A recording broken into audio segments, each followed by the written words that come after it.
Hello everyone. Class 8 की science में हम पढ़ रहे हैं pollution of air and water. तो जो हमारा आज का सब टॉपिक है वो है ग्रीन हाउस इफ़ेक्ट। तो मैंने आपको ग्लोबल वार्मिंग पढ़ाई है। ग्रीन हाउस इफ़ेक्ट उसकी एक एप्लीकेशन है एक्चुअली में।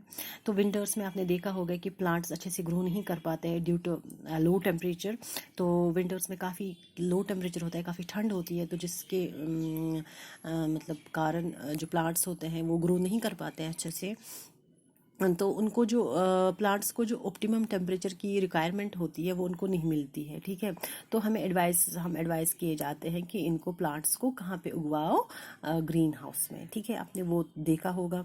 तो ग्रीन हाउस जो होता है, जो ग्रीन फाइबर का जो वो शेड होता है, ठीक है, वो क्या करता है, हम उसमें जब प्लांट्स को रखते हैं, जब वो सनलाइट उस पर पड़ जाती है तो वो अलाउ करता है, जो इंफ्रा रेडिएशंस है वो उनको अलाउ करता है। लेकिन रिफ्लेक्शन जब उनकी उनके टाइम के रिफ्लेक्शन जब होती है, when they are reflected back, तो मैंने आपको बोला है कि जब इंफ्रारेड रेज मतलब आफ्टर एब्जॉर्प्शन जब वो रिफ्लेक्ट होते हैं तो उनकी वेव लेंथ बढ़ जाती है, जिसके थ्रू वो ट्रैप हो जाते हैं गैसेस में। ठीक है, सो उनको वो स्केप नहीं कर पाते हैं। तो उससे क्या होता है, जो ग्रीन हाउस में जो टेम्परेचर होता है, प्रॉपर टेम्परेचर वो मेंटेन होता है। ठीक है, जो प्लांट्स की ग्रोथ के लिए बहुत ही इम्पोर्टेंट है। तो green house effect which you can say that it operate it can it can maintain the temperature of greenhouse because of global warming। ठीक है, तो ये रिफ्लेक्शन के थ्रू इंफ्रारेड रेज जो होते हैं, इनकी वेव लेंथ बढ़ जाती है, तो ये फंस जाते हैं गैसेस में।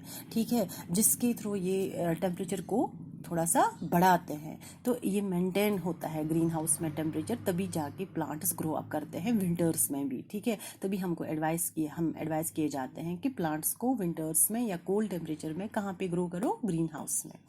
ऐसी ग्रीन हाउस इफेक्ट ऐसी हमारे अर्थ के साथ है। मैंने आपको ग्लोबल वार्मिंग में पढ़ाया कि जो ये हमारी अर्थ है, तो जब सन के, मैंने बोला 3 रेडिएशंस होते हैं।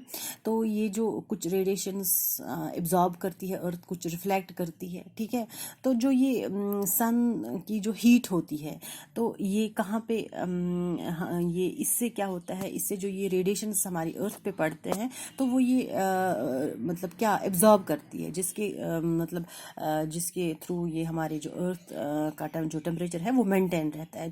तो आधे ये रिफ्लेक्ट बैक करता है। जब ये रिफ्लेक्ट बैक करता है तो वो कहाँ पे ट्रैप हो जाते हैं, एटमॉस्फेयर में। तो एटमॉस्फेयर में एक मतलब क्या हम कह सकते हैं कि एटमॉस्फेयर फिर इसको, हमारी अर्थ को वार्म रखता है। ठीक है, तो इसका टेम्परेचर मेंटेन करके रखता है।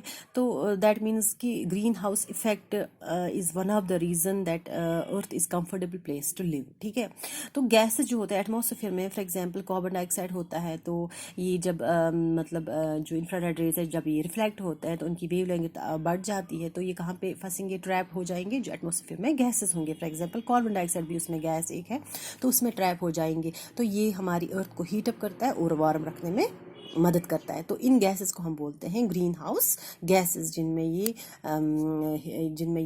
क्या बोलते हैं इसको, रेडिएशन ट्रैप हो जाती है। ठीक है, फिर उसके थ्रू अर्थ का जो हीट है, अर्थ की जो टेम्परेचर है वो मेंटेन रहती है। तो मैंने आपको बोला ये होती है ग्रीन हाउस इफेक्ट। लेकिन जो ये ग्रीन हाउस इफेक्ट है, एयर पोल्यूशन से बहुत ही एडवर्सली इफेक्ट हो गया है ये, due to human activities, due to exhaust from power plants, vehicles, factories, है ना। तो उन्हीं की वजह से ये इफेक्ट होने लगा है, जिस that leads to global warming. तो हमें ये भी ध्यान रखना चाहिए, ये नेचुरल ग्रीन हाउस इफेक्ट जो है वो भी एडवर्सली इफेक्ट हो रहा है, किससे, air pollution से। So this was all about our today's topic, that was greenhouse effect. So this was it. Thank you.